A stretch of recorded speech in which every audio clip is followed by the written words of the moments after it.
The Department of Justice is demanding that a judge immediately order Apple to give it the technical tools needed to get inside the locked iPhone of one of the San Bernardino, California terrorists. Paula Reid is in Washington with more details. So why is the Department of Justice filing this now?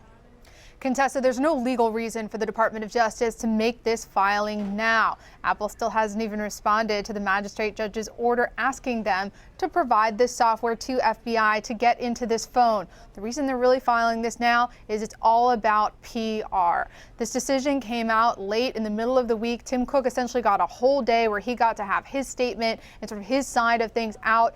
And public opinion seems to be siding with Tim Cook and with Apple. So DOJ wanted to file this again, do a big sort of push to get their message, refine their message out there in this whole argument. Here's what they're trying to say. They're trying to argue that they don't want a backdoor that can be used by hackers. They want a front door. They want something that is legally allowed with a warrant. They want Apple to just disable the encryption software so that they can go in and extract this data. They're also arguing that there are public policy reasons that they should do this. There are other cases where they also cannot get key evidence. They're even trying to pull on the heartstrings, arguing that the people who were killed in San Bernardino, they too were Apple customers. So Contessa, this is all about public relations. There's no legal necessity to today's filing. Okay, we heard from Josh Earnest at the White House that they only want access to this one phone.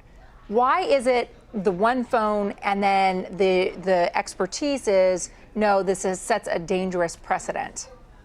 It's disingenuous for the Department of Justice to say it's just about this phone. There's no law on this. Whatever happens in this case becomes the law. It becomes the precedent. So if they're allowed to force Apple to write this software to allow them to extract data in this case, this is what every sheriff, every police department, every DEA will cite for years to come until Congress creates a law. What happens here creates the law. So to say this is only for one single phone, that's just false. Okay, and if they're asking Apple says that technology does not already exist. They would have to go in and essentially invent it. So if the government can order Apple to invent the process to spy on terrorists, couldn't they then go in and order someone to create an app to spy on terrorists or a special satellite to spy on terrorists?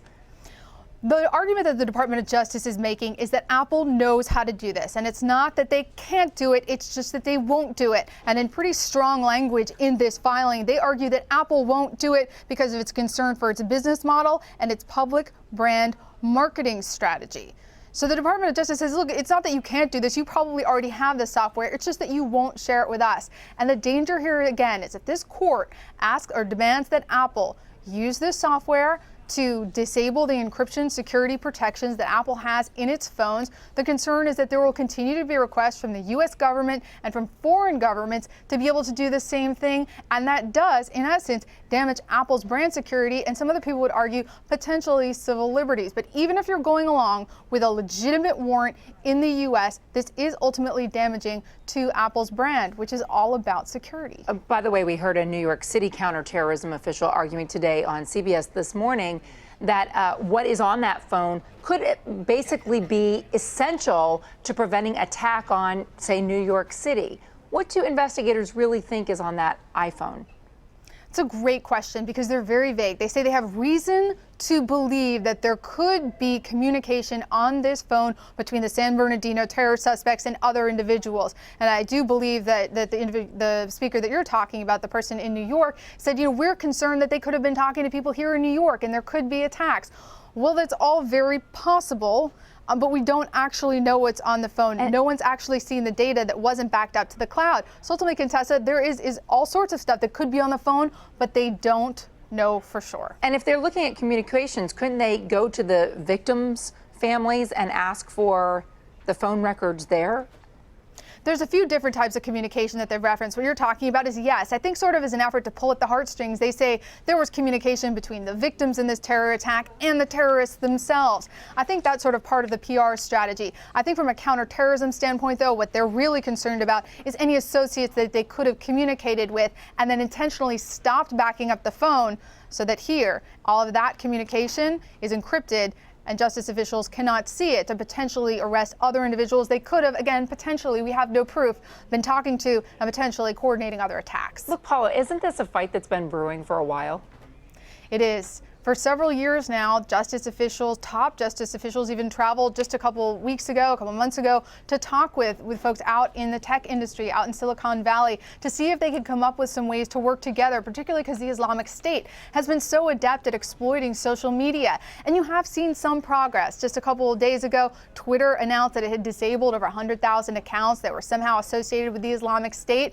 But then we see here with Apple, they haven't made as much progress. So this is really the most aggressive that we've seen the Department of Justice go after and attack a tech company that refused to comply with its demands. So it seems when it comes to Apple specifically and the Department of Justice that they have been unable to successfully mediate a way to help law enforcement and help the business. And they're taking it to the courts. And Contessa, this will likely go all the way to the Supreme Court. Paula Reid in Washington. Paula, thank you for that update.